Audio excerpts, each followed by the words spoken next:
श्री हरिवंश गुरुदेव। महाराज जी, आपके चरणों में कोटि कोटि प्रणाम। महाराज जी, मेरा प्रश्न हर एक माँ बाप का जो होता है वैसा ही कुछ है। महाराज जी, सुना है कि भगवान की नजर यशोदा मैया भी उतारती हैं। बच्चों और बड़ों को नजर क्यों लगती है, और नजर ना लगे उसके लिए हम क्या? नजर नहीं लगती है, वो एक प्रेम का अंग है। ना लगे उसके लिए हम क्या? नजर नहीं लगती है, वो एक प्रेम का अंग है। अधिक प्रीति मन भा संदेहा, जिससे अधिक प्रीति होती है तो हमें संशय हो जाता है कि कहीं इसका मंगल न हो जाए, कहीं इसका अमंगल न हो जाए। एक संशय रहता है जिससे अधिक प्रीति होती है। नजर अधिक प्रीति वाले से उतारी जाती है। जैसे हम अपने प्रिया प्रीतम की उतारते हैं, तो भला बताओ, जिनकी नजर से सूर्य प्रकाशित है, चंद्र प्रकाशित है, जिनकी नजर से ही सबकी नजरें हैं, उनको क्या नजर लगेगी? प्रभु को नजर लगेगी, भगवान को नजर लगेगी क्या? लेकिन हम उतारते हैं, बलिहारी जाते हैं, अंगुली चुटकाते हैं, तृण तोड़ते हैं, ये जो नजर उतारने के राई नून उतारते हैं, ये हमारी प्रेम की व्यक्ति है। वहां को किसी की नजर लगनी है। अगर नजर से कि लगने से हो जाता तो न जाने क्या क्या हो जाता। कुछ नजर नहीं लगती। ये हमारी प्रीति की एक भावना है जिसमें हम अधिक प्रीति करते हैं। जैसे बालक में कि अब इसको ये परेशानियां लग रही, ये तो नजर लग रही, वो मिर्च से उतार दिया और बोले बिल्कुल देखो नजर लगी है, इसमें ना तो छींक आ रही मिर्च में, सब ऐसा। हम जैसा सोचते हैं, जैसा भावना करते हैं वैसा होता है। कोई किसी की नजर वजर नहीं लगती है, ये प्रीति की भावना है। नहीं, हम प्रिया प्रीतम की नजर उतारते हैं, अपने गुरुजनों की भी नजर उतारते हैं। जब हमारा भाव आता है तो हम अपने आचार्य को भी आशीर्वाद देते हैं, चिरजीवो तारानंदन, तारानंदन व्यास जी। तो ये प्रेम का विषय है।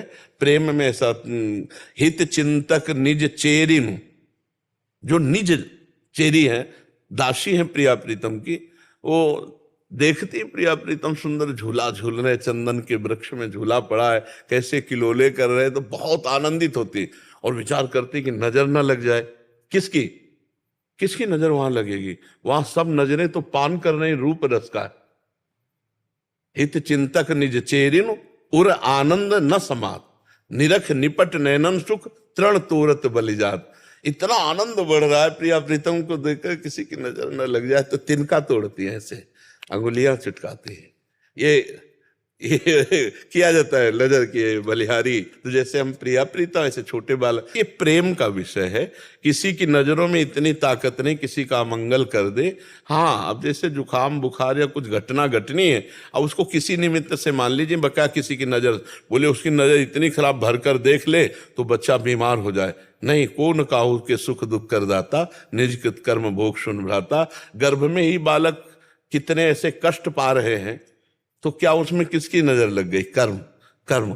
हम लोग इन सब बाहरी बातों को ज्यादा ध्यान नहीं देते। सांसारिक लोक रीति के अंतर्गत आता है। और बकाया जो वास्तविक नजर उतारने का तरीका वो प्रीति का है कि कहीं हमारे प्यारे को किसी की नजर न लग जाए। ये प्रीति की बात है। प्रमिला शर्मा जी। राधे राधे। राधे राधे महाराज जी।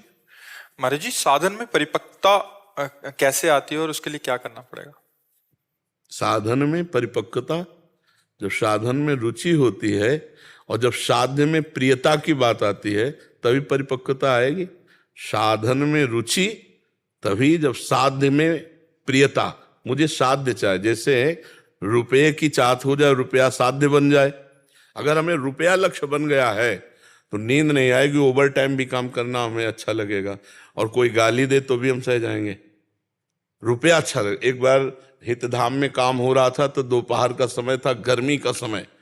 हमने देखा लेबर उस समय जब जहाँ धूप में खड़े नहीं हो सकते, वहां वो मसाला बना करके ऐसे ऐसे, तो वो लोग बीड़ी और ये सब करते हैं। तो बीड़ी पी रहे थे तो उनका ठेकेदार आया, गालियां दी। वो कुछ नहीं बोला, तसला उठाया, अपना चला गया। जब लौट के आया तो उनका, यार भाई तुम तो महात्मा हो। बोले अरे नहीं महाराज, हम कहा इतनी धूप में आप मेहनत कर रहे हो और तुम्हें गालियां दे के गया और तुम कोई उत्तर नहीं दिए, ये तो महात्मा के लक्षण। बोले महात्मा के लक्षण नहीं, शाम के 500 रुपया मिलेंगे। अगर उससे अभी लड़ जाएंगे तो थप्पड़ मार के भगा देगा वो, शाम के रुपया नहीं मिलेगा।